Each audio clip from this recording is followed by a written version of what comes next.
America. So, this is the local news, and we're sitting here with an interview with the president. What does he have to say? Despite President Obama's claim Okay, that they're no more so, dangerous than the average tourist, the House, what do you 1847 think, Mr. Democrats, Georges? voted Thursday to approve new screening requirements for refugees coming to America from Syria and Iraq, a bill the White House has vowed to veto.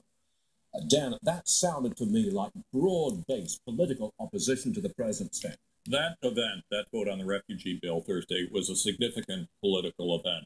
On Wednesday, the White House had said that the president would veto that bill if it came to his desk.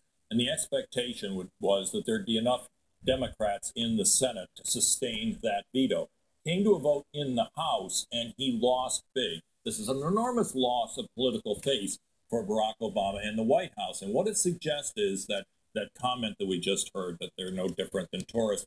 Democrats are getting very nervous, and they are beginning to put some space between them and Barack Obama. And we saw that with Hillary Clinton's speech to the Council on Foreign Relations this week, which at least moves somewhat off to the right of his strategy right now. But, part of the problem isn't just a matter of policy. It's a matter of trust in this president.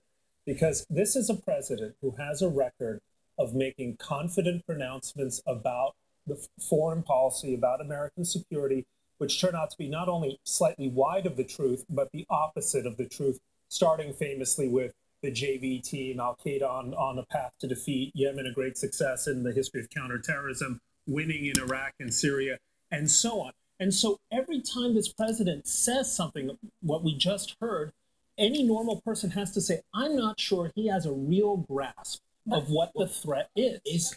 So those are their responses about the president.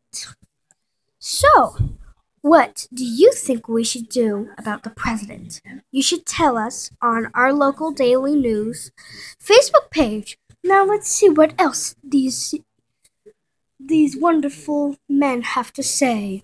Again with the ISIS. Debate to the hard-hearted Republicans and so forth. But as Dan said, even some of the Democrats aren't going along. What you're saying is that the president is using the refugees as a wedge issue to help Hillary Clinton in the presidential race. Let's think about that for a moment.